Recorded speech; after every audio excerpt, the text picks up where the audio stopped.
Bonjour, je vous propose un petit cours d'hébreu pour commencer. Alors, je vous propose, c'est un grand mot parce qu'il s'agit de vous transmettre la tradition. Donc, je ne vais rien dire de mon propre chef, ce qui serait tout à fait anti-traditionnel.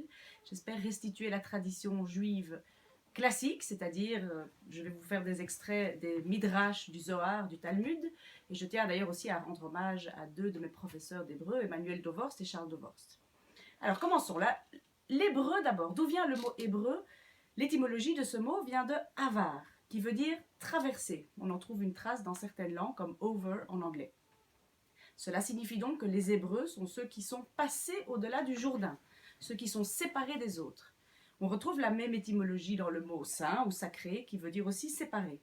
Un peu comme les Grecs, les Hellènes sont ceux qui connaissent le sel, hals en grec. Alors voilà. Petite caractéristique de l'hébreu qu'il faut savoir avant de commencer, c'est que l'hébreu ne contient que des consonnes. Il n'y a donc pas de voyelles, ce qui permet d'ailleurs tout de suite de comprendre une des paroles des évangiles, une des paroles du Christ, qui dit que la lettre tue et l'esprit vivifie. On comprend très vite qu'un texte uniquement composé de consonnes ne peut pas se prononcer. Il faut donc les voyelles, qui symbolisent l'esprit, pour pouvoir lire le texte. Et c'est ça tout le génie de la tradition hébraïque, c'est que si on n'a pas ces voyelles, on ne peut pas le comprendre. Et donc ça a donné lieu à des tas de discussions rabbiniques absolument passionnantes. Alors aujourd'hui, je voulais vous parler d'une notion centrale de la tradition juive, qui est le fameux tétragramme, c'est-à-dire les 4 lettres du nom de Dieu, qui sont le Yod, He, Vav, He.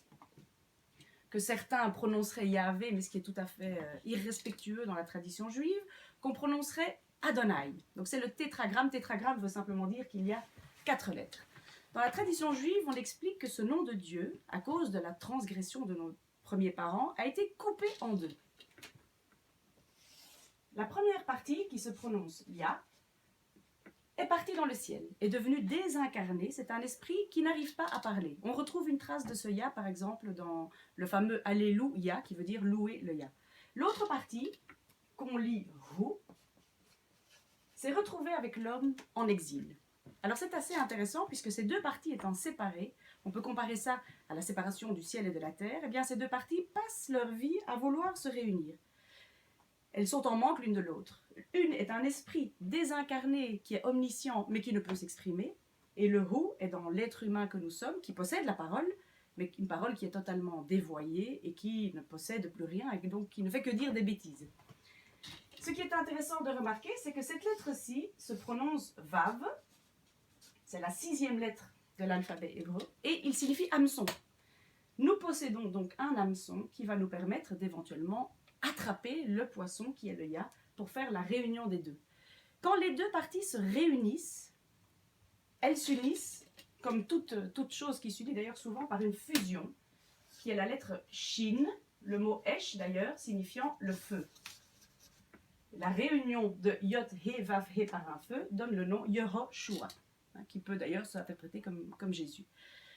Un autre point très important dans la tradition juive, c'est leur profession de foi, qui se dit comme ceci, c'est le Shema Israël, Adonai Elokeinu, Adonai Echad. Si on voit dans, je n'ai pas la citation devant les yeux, je pense que c'est dans le Deutéronome, si on regarde les premiers mots du Shema Israël, on se rend compte que certaines lettres sont écrites plus grandes, et j'écris le dernier mot, Echad. Alors je vous dis ce que signifie cette chose, donc c'est écoute Israël, le Seigneur ton Dieu est un. Dans la Bible massorétique, alors je vous expliquerai à une autre occasion ce que sont les massorètes, mais ce sont ceux qui ont donné une des vocalisations possibles pour la Bible. Il y a des symboles qu'on appelle kabbalistiques, des lettres plus grandes, des étoiles et des choses comme ça. Et le Shema Israël, donc écoute Israël, le Seigneur ton Dieu est un, 2 lettres sont écrites plus grandes. Et quand on les unit, cela forme le mot Ed, qui veut dire le témoin. J'en reviens donc à ma notion de Adonai, c'est-à-dire qu'il faut devenir témoin de cette réunification des deux parties de Dieu, et à ce moment-là, on est un véritable témoin. Dernière chose que je vais vous dire aujourd'hui sur le nom de Yod He Vav He, c'est qu'il résume les 3 temps. Le Yod donne le mot Yihye, qui est le futur du verbe être.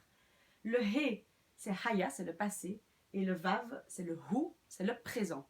Et donc le Adonai, celui-ci, est le résumé des 3 temps. Remarquez aussi que Adonai signifie « mes seigneurs » Et la tradition juive dit que Abraham est le premier à avoir connu son Seigneur personnel et à l'avoir appelé Adonai, parce qu'il y a un autre Dieu qu'on appelle aussi Elohim, mais cela fera l'objet d'une prochaine petite conférence.